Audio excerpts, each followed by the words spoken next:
Al-Quran diturunkan pada bulan Ramadan. Ini memang kalau bicara tanggalnya tidak ada yang pasti, tetapi disebutkan di situ bilangan ganjil di Ashrul Awakhir di bulan Ramadan. Sehingga ada seorang mufassir yang mencoba menjelaskan yang disebut dengan ganjil di Ashrul Awakhir di bulan Ramadan itu dengan meneliti surat Al-Qadar yang ternyata jumlah hurufnya itu 27. Dari situlah kesimpulannya berarti bulan Ramadan yang merupakan diturunkannya Al-Quran itu, atau yang disebut dengan Lailatul Qadar, itu adalah tanggal 27 Ramadan. Nah, ini tentu sebagai alternatif dari bacaan kita. Ibu bapak sekalian, apa yang harus kita paling tidak secara lahiriah kita ketahui dari Al-Quran? Pertama, dari aspek lahirnya, bahwa kita mengetahui Al-Quran yang kita baca hari ini adalah harus kita yakini adalah yang didiktekan oleh Nabi Muhammad SAW kepada para sahabat pertama kali, dan hari ini pula sampai kepada kita. Artinya apa? Dalam bahasa atau teori tafsir disebut in verbatim, ya. Jadi apa yang didiktekan Nabi pertama kali kepada Katibul Wahyi atau kepada para penulis wahyu itu sama dengan yang hari ini kita baca. Tidak ada tahrif, tidak ada yang dikorupsi dari bacaan atau kata-kata di dalam Al-Quran. Itu harus kita yakini bersama. Inilah yang dalam bahasa atau teori ilmu tafsir disebut asy'ur at-tarikhi. Jadi melewati sebuah kritik pengetahuan tentang kesejarahan Al-Quran. Dan Al-Quran ini merupakan kitab suci yang secara otentik hari ini masih seperti sedia kala, dalam istilahnya itu in verbatim yang seperti saya sampaikan. Jadi ini kritik yang pertama tentang keberadaan Al-Quran. Yang kedua, bahwa Al-Quran yang kita baca tadarusi, ya tadarus kita itu mulai tidak hanya sekedar membaca, tetapi mengetahui tarjamahnya, mengetahui penjelasannya, juga mengetahui bagaimana seharusnya kita melaksanakan dari apa yang kita yakini dari Al-Quran. Nah, di dalam teori tafsir ada namanya asy'ur at-ta'amuli. Jadi sebuah kritik eidetik.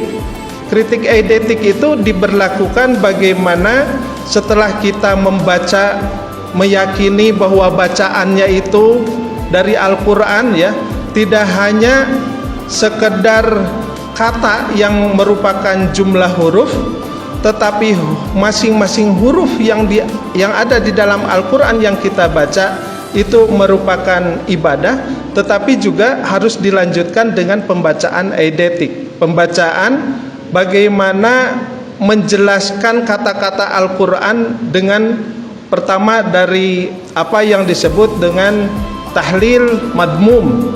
Ada tahlil asuri. Tahlil madmun itu berkaitan dengan isi dari sebuah kata, sedangkan tahlil asuri itu berkenaan dengan bentuk sebuah kata. Nah, ini tentu materi yang lebih dekat dalam materi bahasa Arab.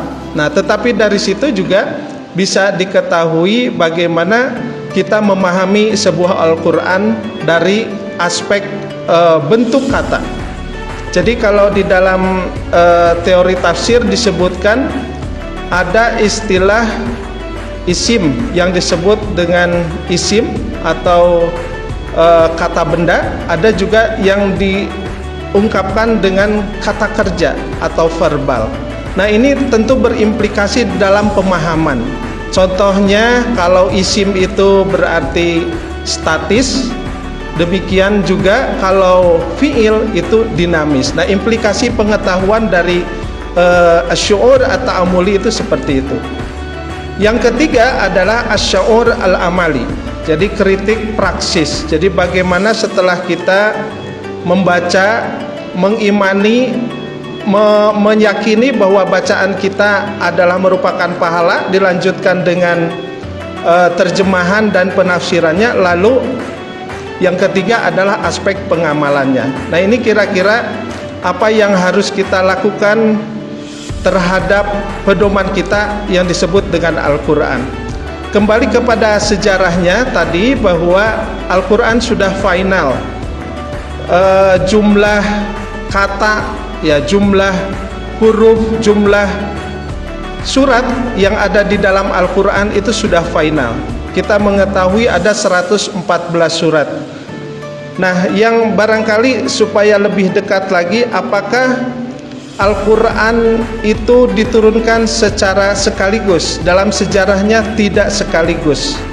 Jadi yang sekaligus itu adalah peristiwa di Baitul Izzah yang kita tidak tahu tempat di mana dan seperti apa.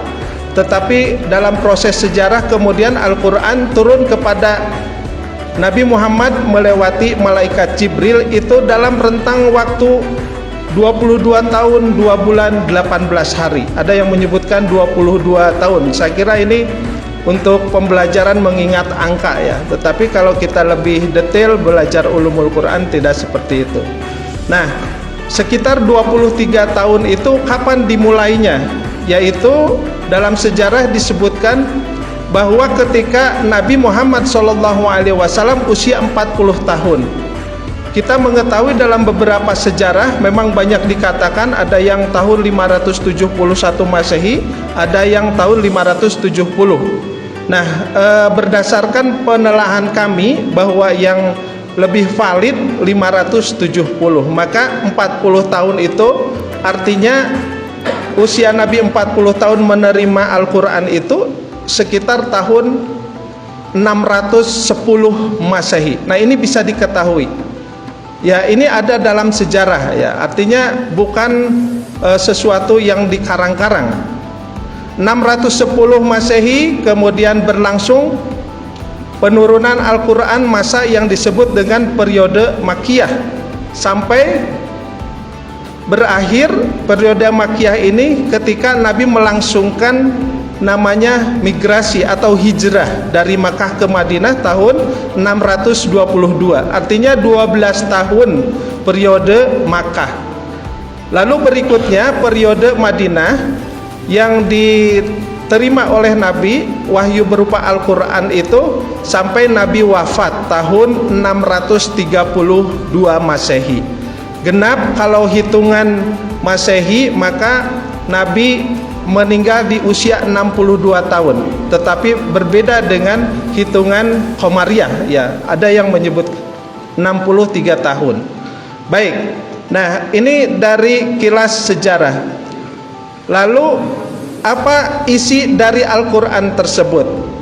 Banyak ulama yang mengatakan untuk mengetahui isi Al-Quran tidak, ya, secara for beginner mungkin, ya, untuk kita atau untuk secara garis besar tinggal dilihat dari surat Al-Fatihah saja. Makanya surat Al-Fatihah yang terdiri dari 7 ayat ini disebut juga Al-Fatihah sebagai pembukaan. Nah, perlu diketahui bahwa dalam sejarahnya tidak berarti surat Al-Fatihah ini adalah wahyu yang turun pertama.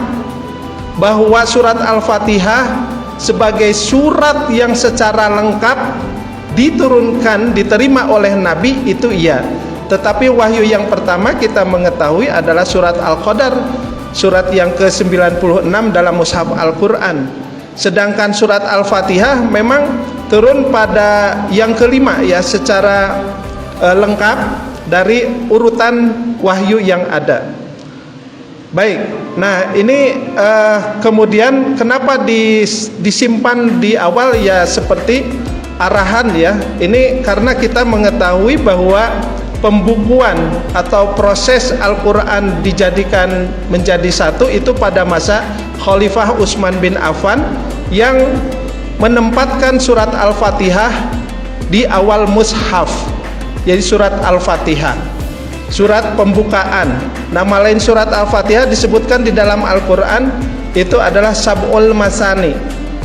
Sab'ul Masani itu artinya 7 ayat yang diulang-ulang. Kita mengetahui bahwa surat Al-Fatihah selalu dibaca dalam setiap rakaat sholat kita. Nama lain dari surat Al-Fatihah adalah Ummul Kitab.